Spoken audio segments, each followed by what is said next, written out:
Welcome to Online WHS Tutorials. In this tutorial, you'll learn how to use the Safe Work Method / Activity Register. The Safe Work Method and Activity Register is actually linked to many other registers throughout the system. Throughout the system, you'll always be relating a certain type or item to an activity. These are activities that are seen inside this register here. These icons are just highlighting a view icon. In this view icon here, you can actually print out an individual QR code for this individual Safe Work Method statement. You can make it public. You can put the employees list on there, and you can also have it as a signed document.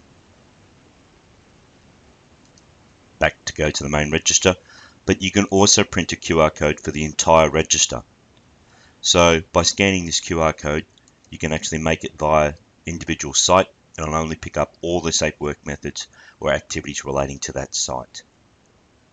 So when you're creating this, make sure when you're actually building your activities inside here, and if you're relating it to a certain site that you want everyone to see the document, you would relate it to what's called your global site, which is your company name. You can edit the activity here. This document here is formerly in the old online WHS system where you can actually build a Safe Work Method statement. You can actually build it using this view section here. This is formerly the green plus sign in the old online WHS system where you can actually upload a signed document and it'll store it in the system's log. This icon, if it's actually highlighted as purple, highlights that there is a document that you can download. And the next icon is where you can actually upload a Safe Work Method statement. Over on the other side, you can actually make an activity active or inactive, and it will take it out of the register. But you can go to the inactive register and bring that activity back if you wish. To enter a new activity, you just select the Add New Activity. Enter your activity name. You can relate this activity to a site, but if you do want to relate the activity to every single site, make sure that you actually select the global site, which is highlighted in red. You can put a brief description.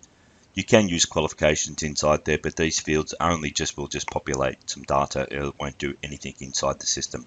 Later on, they will be. Review date for continual improvement. That's throughout every single item within the system, and a person responsible for that review date. It will not email alert them unless you set an email alert in the alert section in this section here for activity Safe Work Methods. But it will actually put it into the person's to-do list. Do you want to make this Safe Work Method and activity public?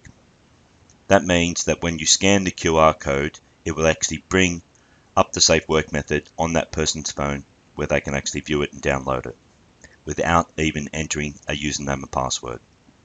If you don't want to make it public, that means the person would actually have to enter a username and password then to access it after scanning the QR code.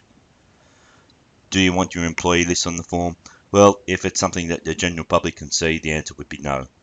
But if it's something, say for an example, it's only your employees seeing, the answer would be yes. Here's where you can actually upload your Safe Work Method. You can also upload your Safe Work Method statement and other sections of this activity. And select Submit. The activity will now be seen in your activity register. Then if you have a Safe Work Method statement, you would actually select this button here and upload a Safe Work Method statement inside the system. And then this icon here would be highlighted purple. Hope that helps you understand a little bit more about how to use the Safe Work Method activity register.